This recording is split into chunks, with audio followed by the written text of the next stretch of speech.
Friends, मेरा नाम है आदिल और आप देख रहे हैं एचवीसी टेक्निकल फॉल्ट। आज की इस वीडियो में बात करने वाले हैं स्प्लिट एसी के बारे में, जो आपने काफ़ी बार सुना होगा और काफ़ी सारी प्रॉब्लम्स आपने फेस की होंगी ऐसी कि स्प्लिट एसी में जो है वाटर लीकेज होती है। तो देखेंगे इस वीडियो में कि वाटर लीकेज क्यों होती है और सम टाइम जो है आपने देखा होगा एक साइड कॉर्नर से जो है वाटर जो है ड्रॉप हो रहा होता है, या सम टाइम आपने देखा होगा कि एयर के साथ साथ जो है वाटर भी जो है थ्रो हो रहा होता है। और एक प्रॉब्लम ये भी होती है फ्रेंड्स कि वाटर जो है दोनों साइड से जो है ड्रॉप हो रहा होता है या फिर बहुत ही ज़्यादा स्पीड में गिर रहा होता है। तो ये सारी चीज़ों के बारे में आज हम इस वीडियो में सीखने वाले हैं। तो फ्रेंड्स, सबसे पहले मैं आपको बताऊंगा कि वाटर जो लीकेज होती है उसमें हमारे पास जो है 2 से 3 तरीके की जो प्रॉब्लम्स होती हैं, जिसकी वजह से जो है एसी में जो है कंप्लेन आती है वाटर लीक होने की। और उसमें वाटर क्यों लीक होता है मैं आपको बता दूं कि सबसे जो कॉमन जो प्रॉब्लम होती है, जो सबसे पहले जो यानी कि प्रॉब्लम जो आती है, जो अमूमन मतलब हर 6-7 महीने में आ जाती है अगर आप जो है इस पर की सर्विस ना करवाएं तो उसमें जो मेन जो प्रॉब्लम्स आती है वो ये होती है कि जो एसी की जो ड्रेन ट्रे होती है उसमें एक एसी के अंदर एक ट्रे टाइप की होती है, जिसमें सारा जो वाटर होता है एसी का जो कंडेंसेशन हुई हुई होती है जो वाटर की हीट एक्सचेंज होने की वजह से, तो उसमें कंडेंसेशन मॉइस्चर आ जाता है, जिसको हम यानी कि नॉर्मल लैंग्वेज में अगर बोले तो मॉइस्चर वगैरह जो होता है वो सारा जो है उसमें ट्रे में आ जाता है। तो जब उस ट्रे में आ जाता है वाटर, तो आहिस्ता आहिस्ता वो जो है वाटर जो है ड्रेन हो रहा होता है उसकी पाइप की वजह से। लेकिन उसमें जब कोई कचरा वगैरह आ जाता है या फिर यानी कि डस्टिंग वगैरह आ जाती है, तो वो जो पाइप होता है वो ब्लॉक हो जाता है, तो जिसकी वजह से जो है वाटर जो है ड्रॉप होना शुरू हो जाता है। उसके बाद फ्रेंड्स, दूसरी प्रॉब्लम जो होती है वाटर जो है थ्रो यानी कि कर रहा होता है, जो आपने देखा होगा जहाँ से एयर यानी कि जो स्पेस होता है आने का, जहाँ से ब्लोअर से जो है एयर जो है घूम के जो है हमारे पास आ रही होती है, वहाँ से भी अक्सर आपने कंप्लेन देखी होगी कि वाटर जो है वहाँ से भी जो है एयर के साथ साथ जो है थ्रो हो रहा होता है। तो उसमें क्या प्रॉब्लम होती है वो मैं आपको बता दूं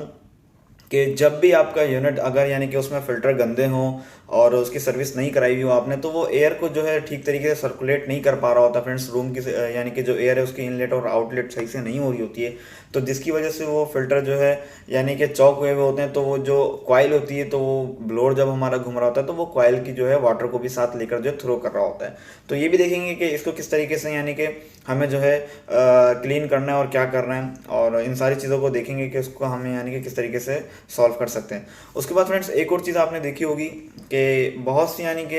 एसीज होते हैं जिनमें यानी कि दोनों साइड कॉर्नर से जो है वाटर लीकेज हो रही होती है। तो उसमें क्या वजह होती है वो भी मैं आपको बता दूं। उसमें जो होती है सम टाइम या तो आपका जो पाइप होता है वो यानी कि कहीं से थोड़ा सा ब्रेक हो जाता है, या फिर उसमें होल वगैरह हो जाता है, या वो कट जाता है पुराना होने की वजह से, तो जिसकी वजह से एसी चलाते ही जो है फ़ौरन जो है वाटर आना जो है शुरू हो जाता है। तो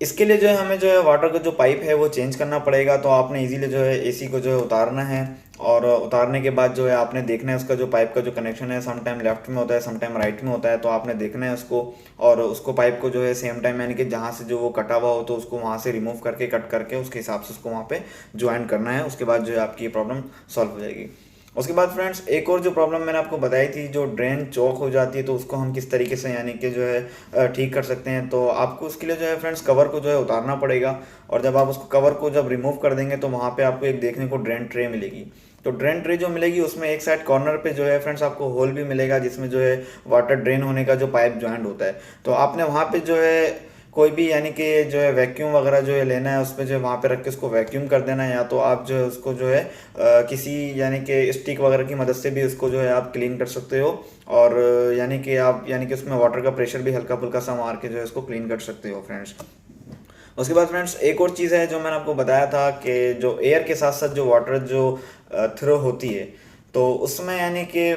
हम यानी कि क्या कर सकते हैं। तो उसके लिए आपको जो है उसके एयर फिल्टर को रिमूव करना होगा, और कॉइल को जो है यानी कि उसको वॉश करना होगा, उसकी सर्विस करनी होगी। और जब आप सर्विस उसको कर देंगे और उसको आपने सेम वैसे ही जो है फिक्स करना है, और उसके बाद जो है जब आप उसको एसी को चलाएंगे तो उसकी सारी प्रॉब्लम सॉल्व हो जाएगी। तो ये सारी वजह होती हैं जो हमारे यूनिट में जो है एसी की प्रॉब्लम्स आती हैं लीकेज की, कि जब भी लीकेज की प्रॉब्लम आए तो आपने यानी कि जो है समझ जाना है कि आपका या तो ड्रेन चौक है तो उसकी जो है सर्विस करनी पड़ेगी आपको, और या तो जो है आपका यूनिट जो है उसमें जो है पाइप वगैरह जो है थोड़ा सा ब्रेक हो गया तो उसको चेंज करना पड़ेगा आपको। नहीं तो अगर एयर के साथ साथ जो है अगर वाटर थ्रो हो रहा है तो मतलब यानी कि आपके एसी की जो फिल्टर्स हैं, जिसको हम एयर फिल्टर्स कहते हैं, उसको आपने रिमूव करना है फ्रेंड्स। तो ये सारी चीज़ें होती हैं, इस तरीके से आप जब कर देंगे तो आपकी जो एसी की जो लीकेज का जो प्रॉब्लम है वो सॉल्व हो जाएगा। उम्मीद है फ्रेंड्स वीडियो अच्छी लगी। अगर वीडियो अच्छी लगी तो यार लाइक ज़रूर कर देना, आपकी एक लाइक से हमारी हौसला अफजाई हो जाती है। और मिलते हैं फ्रेंड्स एक और न्यू ऐसी न्यू इन्फॉर्मेशन वीडियो के साथ।